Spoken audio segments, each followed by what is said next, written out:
You're listening to The World at 8 with Lynn Mozart.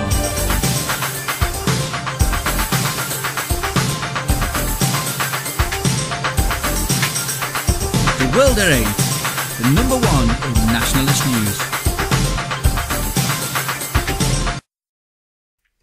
Highlights of the news today, Monday, 28th of July 2014. Preston and Bradford local authorities fly Palestinian flag to support Hamas. Killer brothers flee after senior London judge gives them bail. HSBC Bank to close Muslim charity accounts as Gaza protests escalate. French police discover arsenal on bus heading for London. Anti-Semitism on the march, Europe braces for violence. Imminent and credible terror attack on Norway. An interview with Nick Griffin, President of the British National Party. Islamic jihad said to have Iranian Judgment Day missile. Australia's Muslims allegedly shocked by ISIS Australian jihadists. Anglican Vicar end very near for Iraqi Christians. And finally, 2 for 1 day, Monday.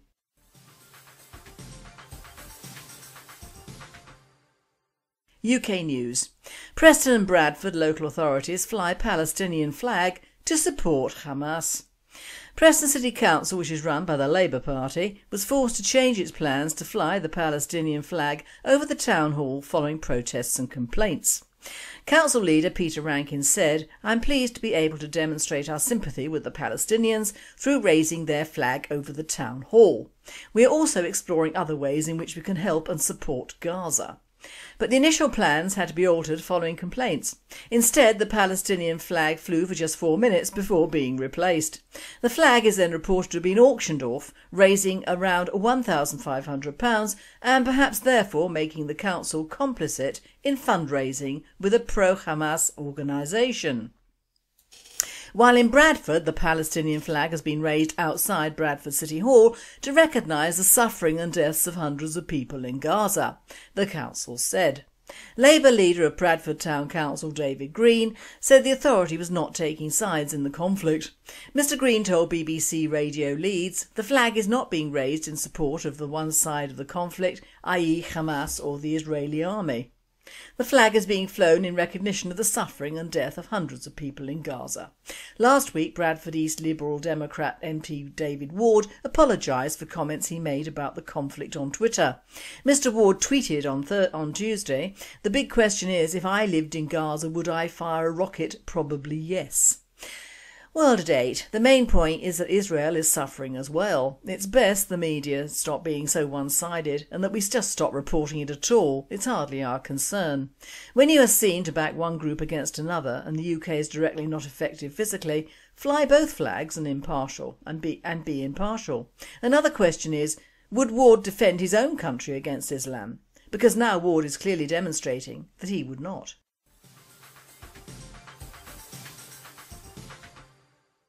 Killer brothers flee after senior London judge gives them bail. A top judge allowed 2 convicted killers out on bail, then had to issue a warrant for their arrest when they didn't turn up at court. Judge Brian Barker QC, the Recorder of London, allowed Lithuanians Volodya Tarasov, 35, and his brother Jurius, 33, to stay free last week after they and older brother Victoras, 39, were convicted of manslaughter. All 3 denied the charge. Only Victoria's turned up for sentence at the Old Bailey. After the embarrassing decision to let them go, police believe the 2 killers are trying to flee to Eastern Europe. Judge Barker said, "I expect they'll be caught reasonably quickly. When they are, the court will set a sentence date." Victoria's was remanded in custody. World at 8.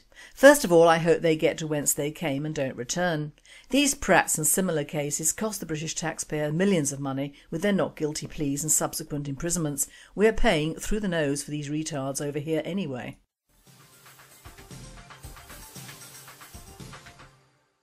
HSBC Bank to close Muslim charity accounts as Gaza protests escalate. HSBC Bank is to follow its competitors Barclays in closing the bank accounts of the Ummah Welfare Trust (UWT), a Muslim-run charity which has previously been accused, though cleared, of having links to terrorism. The non-profit organisation, which describes itself as an international relief and development charity, has previously given money to Interpol, an organisation designated by the US Treasury in 2003 as one of several groups providing support to Gaza-based terrorist outfit Hamas. World date. It isn't for nothing London is called Londistan, is it?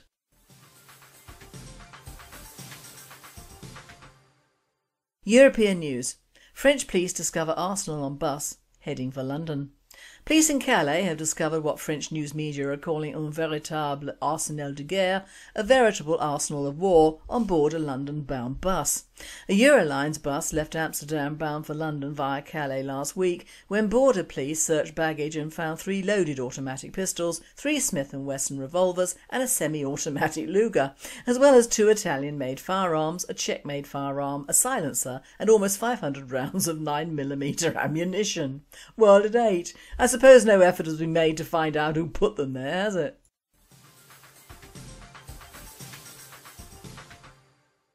Anti-Semitism on the march. Europe braces for violence. Fears of violence and anti-Semitism at major protest marches planned in Berlin and other German cities this weekend against Israeli operations in Gaza. European cities are braced for violent clashes this weekend as people take to the streets to protest against Israeli military operations in Gaza. Thousands of police are being deployed in cities across Europe, with Berlin alone deploying 1,500 police officers in response, and authorities in Paris have sought to ban outright marches planned for this weekend. The protests have triggered warnings that the spectre of anti-Semitism has returned to haunt Europe. Protesters have attacked synagogues, smashed the windows of Jewish-owned businesses and torched others in scenes disturbingly reminiscent of the 1938 Kristallnacht. The marchers have chanted Jews to the gas chambers and Jewish people have been attacked on the streets of Berlin. An 18-year-old Jewish man claimed on Friday he'd been punched in the face in an unprovoked attack while wearing a skull cap in the centre of Berlin, in what would be the second such incident in less than a week. World at 8. Where were these demos when Muslims were and still are killing Christians in Syria or Nigeria? Where are all the protesters then? Under their burqas, my friends. Europe still hasn't got the message. Islam is at the forefront of all these demonstrations, which is all hypocritical, as Hamas is still firing guns from civilian platforms and preventing the Gazans from leaving when warned. It all makes better publicity, doesn't it?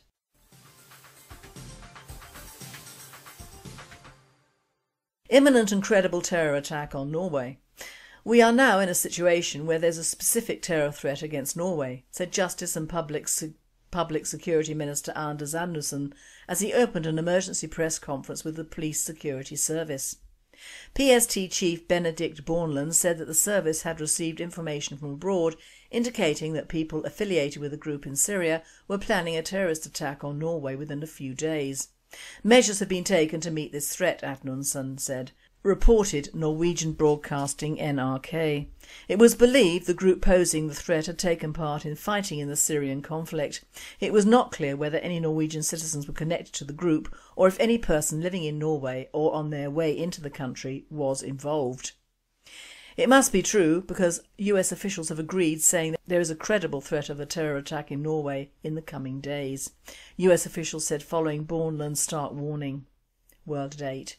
It would serve Europe right if there was a huge loss of life caused by Muslims. It would open the closed minds of Europe, who think that only the Jews fire guns.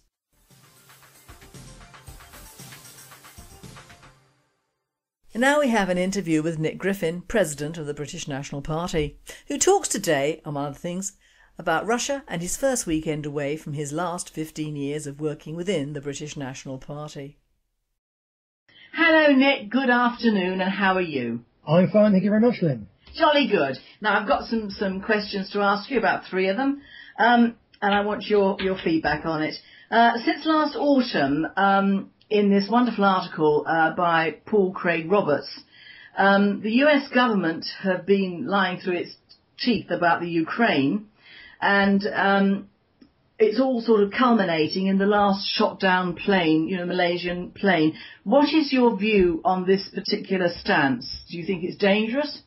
It's incredibly dangerous. Paul Craig Roberts, he's an American economist. He serves on the Treasury under the Reagan administration. He knows his stuff. He's getting on a bit now. I think he's 74, 75. But he runs a thing called the Institute for Political Economy, and he writes some stupendous articles. And the one you're referring to, I think, is headed "Washington's Beating the War Drums." Yeah. And it's a remarkable thing, as you say. The current beating is over the terrible shooting down of the Malaysian airliner, which self-evidently was not in the interests of Russia. Whether it was actually done by the Ukrainians or whether by ordering the airliner to change course and come down lower, whether they set up some rebels who didn't really know what they were doing to shoot it down. Either way, it's the Ukrainians clearly are responsible, which in turn means it's the EU and the United States are responsible, because they're the people who put this bunch of crazy looters and real fascists in power in the Ukraine. Yeah. And also, apparently Russia's being cleared of actually shooting down this plane, but of course you wouldn't know that by virtue of the media. I hadn't heard that. No, the media is truly terrifying. There was a piece of mail the other day, the two pieces side by side. One of them was making a huge hot song and dance about the fact that some of the bodies still, after a week in the sweltering heat of the Ukrainian summer, still haven't been collected, and how this was shocking and showed what monsters the Russians are. And then literally in the next article, they had pictures of a refrigerated morgue train, which they were transferring the bodies to, and they were saying that this shows how monstrous the Russians are, because this looked like a Nazi death train. Yes, it did. So whatever they do, they can't win. When you see that level of hysteria, you can see that what Paul Craig Roberts is talking about in terms of the way that these people are actually pushing us into war really is true. It's very, very frightening. And of course, by demonising Putin, they're actually, the way they demonise Gaddafi, Saddam Hussein, Assad, and the Taliban and Iran, it's really looking for a kick-off. And of course, I read the awful bit about the nuclear war, the fact they think that they've got these various weapons that they could use that they haven't used before, and they think they would win, whereas in fact everybody knows that nobody would win a nuclear war. It wouldn't. Yes, well, everybody knows it. Every child knows it. Yeah. But you're quite right that the people really running the United States, they take their views from things such as the Council on Foreign Relations, and the neocons have a genuine doctrine whereby they believe that America can launch, fight and win a nuclear war. So they've got a first strike doctrine. Everybody else, the British included, when you've had nuclear weapons, is there as a deterrent. The USA have them openly, it's in their tactical doctrine, that they make a first use of them and take out everybody else. And the whole of the neocon strategy of dominating the world is to ensure that American arms are more powerful than all other combinations on the planet, and they can take out anybody before they threaten them. Which is exactly the same mentality, of course, as especially the British had with the fleet in the run-up to the First World War. So the British fleet had to be more powerful than the fleets of the next two nations combined. Which, of course, when Germany started to say, well, no, we're a serious economic superpower as well, we've got colonies overseas, we need a military fleet too. It's one of the things that pushed us to war, and it is terrifying. You mentioned, Lynn, the business about Gaddafi in Iraq and so on. There's a quote in Craig Roberts' article here I've got, the destruction of 7 countries in whole or in part by the West in the 21st century, with the support of Western civilization and the Western media, comprises powerful evidence that the leadership of the Western world is devoid of moral conscience and human compassion. Now that Washington is armed with its false doctrine of nuclear primacy, the outlook for humanity is very bleak.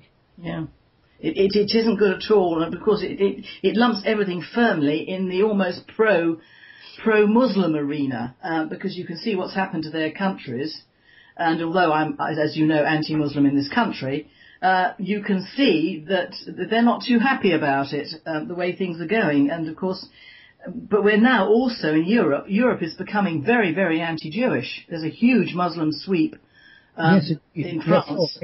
It's very unfair. Again, this is partly the media's fault. Yeah. Because they so go along with the line that any criticism of Israel is anti-Semitism and so on. They haven't publicised the fact there's enormous anti-war demonstrations against the Israeli armed forces' brutality in Gaza in Israel by various Jews, both ultra-religious Jews and secular Jews. And because of that, especially the frankly ignorant Muslim street, other people as well, decide, well, obviously, the Jews are all behind this. There is a neocon Zionist nexus very strongly.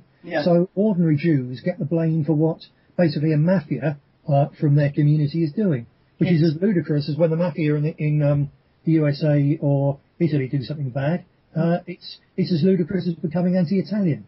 But that's where we are, and certainly the neocon doctrine of war everywhere permanently is one of the things that has fed, like Craig Roberts said, smashing 7 countries this century alone, basically declaring war on the Muslim world. Well, in a way, you can't really blame them for being radicalised, so you certainly can't be surprised about it. No, I'm not surprised at all. It's very, very bad, and of course it's going to put people into 2 camps. They're either going to be anti-Jew, anti-Semitic, or else they're going to be anti-Muslim.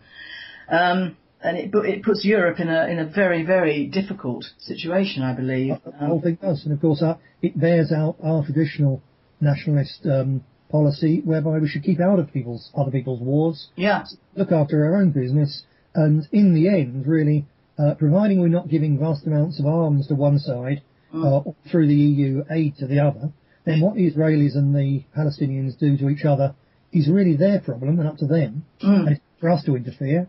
And in the end, it's patently obvious that there has to be the only possible peaceful solution to the Ukrainian mess is a repartition of the country along its pre-communist lines, whereby the east goes back to Russia where it belongs, where its people want to be, and the western half basically, yes, if they want to identify with the West, then, well, it's not really for us to stop them, but they can identify with the EU. I tell you, we don't want them in an EU that we're part of. No. There'll be another flood of cheap Eastern European immigrant labour. We've got enough as it is, frankly. We should simply keep out of the whole damn lot. Yes, I thoroughly agree with you there. Now, to get off that very depressing subject, what are the highlights of your last 15 years as chairman? Oh, dearie me. Briefly. When I get time, I shall write the book, Lynn. I suppose, well, the highlights are taking... Bear in mind, before I took over, the party had only ever held one local council seat for just a few months, and it was believed to be unelectable. So the highlights are the first past the post win, which I basically organised as well as led when we won a seat in Blackburn with Robin Evans, and then just rolling victories after that. What else? At one point we had a cartoon in the Times showing David Cameron drowning while I rode back rode past him in a BMP-8. So seeing the whole ruling elite literally terrified of us, before of course they ganged up to, effectively to crush us. The 2 free speech trials, probably my fondest memory actually is after the second Leeds free speech trial. I think you were there, were you not? Yes, I was indeed. Yes, I thought you were, yes. And many other good comrades too. At the end of the second one, I came out and we had several bottles of champagne, courtesy of Jean-Marie Le Pen, which I've kept for a couple of years from his own label. So Mark Collett had one and I had the other, and we did what you normally do with champagne. But then, I did spray it all over the place, then drank it. Well, that first is a waste really. But it's traditional, and we have to do traditional things because we're traditionalists. We're traditional, exactly. So I took the bottle of champagne and I thought, well, you know what, sod it, because I'd done a set of interviews and then there was still more TV cameras waiting. So I took the bottle of champagne and I went over to talk to them while I was drinking champagne, swinging it out of the bottle.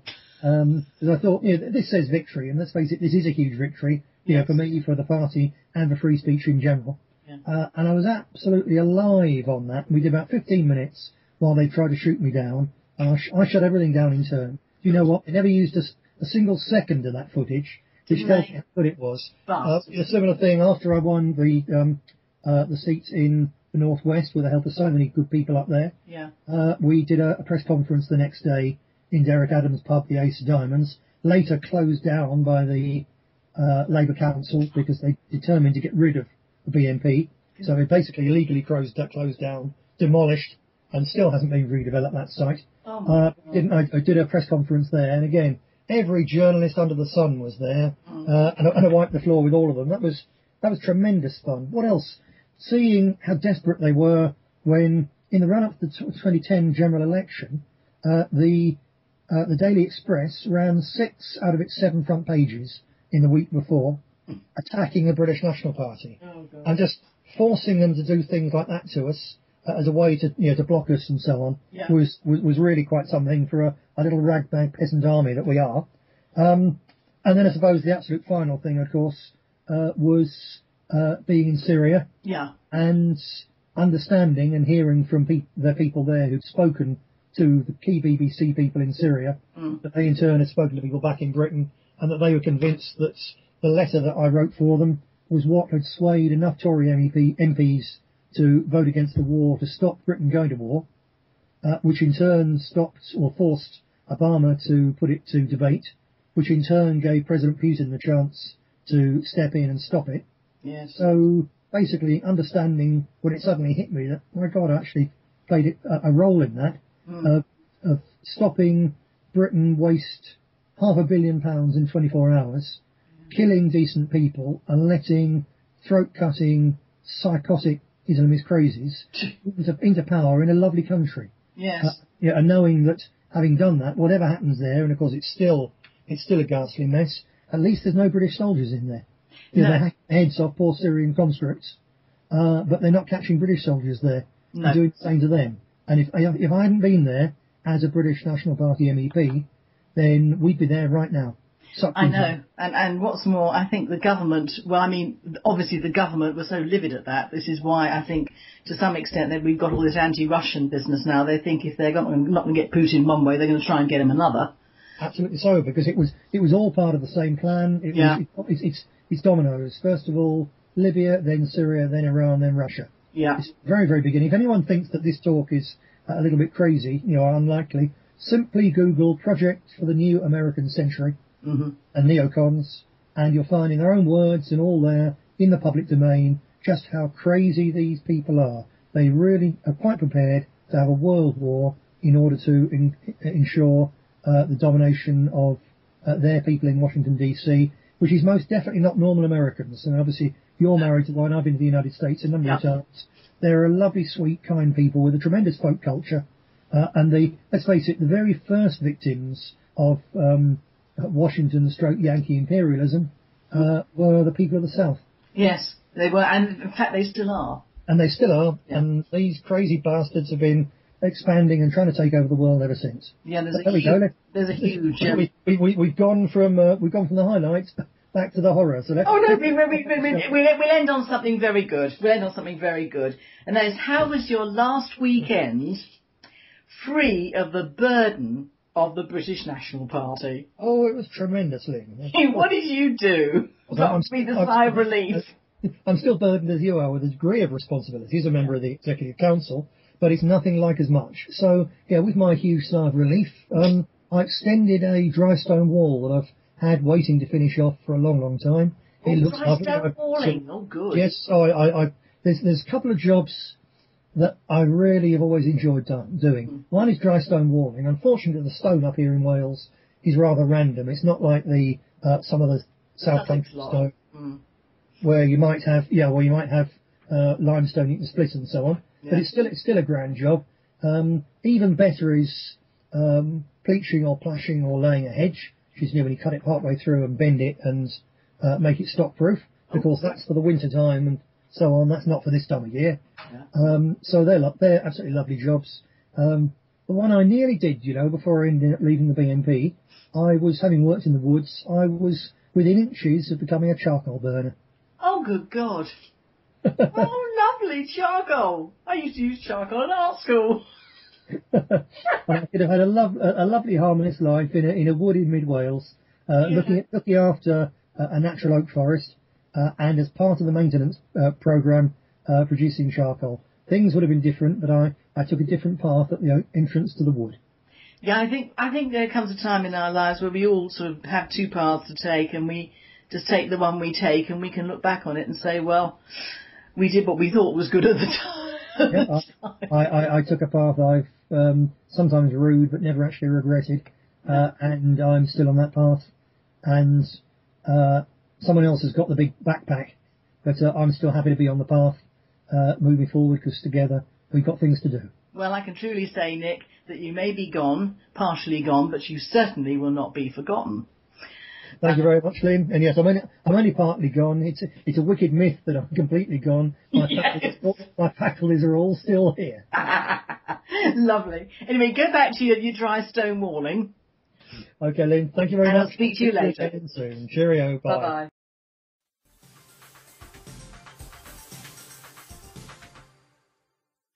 World News. Islamic Jihad said to have Iranian Judgment Day missile. Sources said that Islamic Jihad's big surprise was a long-range explosive-laden Iranian-made rocket.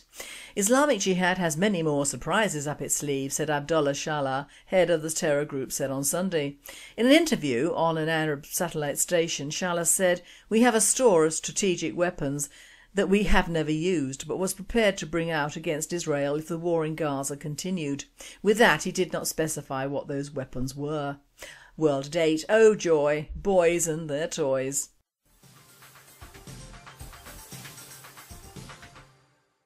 Australia's Muslims allegedly shocked by ISIS's Australian jihadists. Australia's Muslim community is shocked by the number of Australians who have joined the Islamic State of Israel and Syria, ISIS, a well-known Sydney Muslim community leader said after an image of an Australian national posing with the severed heads of Syrian soldiers was posted online. Australian-born ISIS fighter Khaled Sharif, who goes by the nom de guerre Abu Zakawi al-Australi, posted images on Twitter of his friend Mohammed El Omar, also an Australian national, grinning and holding up two severed heads belonging to Syrian soldiers. The two Australian nationals left the country last year to join the Islamic group that is currently fighting in Syria and Iraq. The gruesome pictures are accompanied by grisly tweets boasting about bucketsfuls of heads and cutting infidels' throats. In comments to Ashaq Al-Aswat, founder of the Sydney-based Islamic Friendship Association, Keza Trad said, "Australia's Muslim community is enraged by Sharif's tweets. World date, not so enraged they won't punish these idiots when they come back or stop colonising Australia at all. Why don't all the upset Muslims go to Syria and help Assad then?"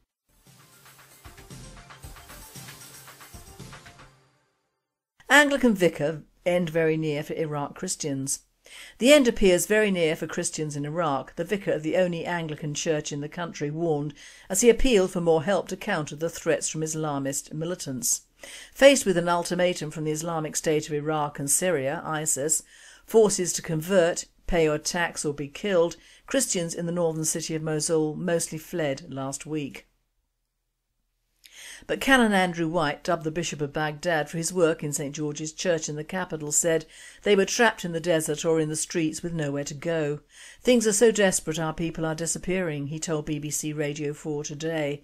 "We have had people massacred and their heads chopped off. Are we seeing the end of Christianity? We are committed come what may. We will keep on going to the end. But it looks as though the end could be very near."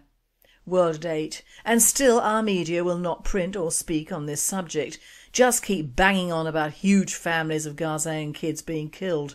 This must be why Muslims have so many children, to provide cannon fodder and publicity when things get rough.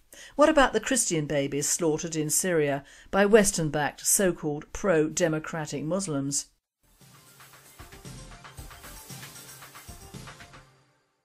And finally, 2 for 1 Day Monday. A far more accurate account of events of that faithful morning that encompasses the 3 bears. Baby Bear goes downstairs, sits in his small chair at the table. He looks into his small bowl. It is empty. "Who's been eating my porridge?" he squeaks. Daddy Bear arrives at the big table and sits in his big chair. He looks into his big bowl and it's also empty. "Who's been eating my porridge?" he roars. Mummy Bear puts her head through the serving hatch from the kitchen and yells, "For God's sake, how many times do I have to go through this with you idiots? It was Mummy Bear who got up first. It was Mummy Bear who woke everyone in the house. It was Mummy Bear who made the coffee. It was Mummy Bear who unloaded the dishwasher from last night and put everything away. It was Mummy Bear who swept the floor in the kitchen. It was Mummy Bear who went out in the cold early morning to fetch the newspaper and croissants. It was Mummy Bear who set the damn table. It was Mummy Bear who walked the bloody dog, cleaned the cat's litter tray, gave them their food and refilled their water. And now you've decided to drag your sorry bear asses downstairs and grace Mummy Bear with your grumpy presence. Listen carefully, because I'm only going to say this once. I haven't made the effing porridge yet."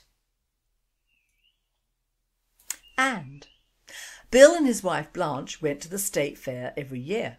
And every year Bill would say, "Blanche, I'd like to ride in that helicopter." Blanche always replied, "I know, Bill, but that helicopter ride is $50 and $50 is $50. One year Bill and Blanche went to the fair and Bill said, "Blanche, I'm 75 years old.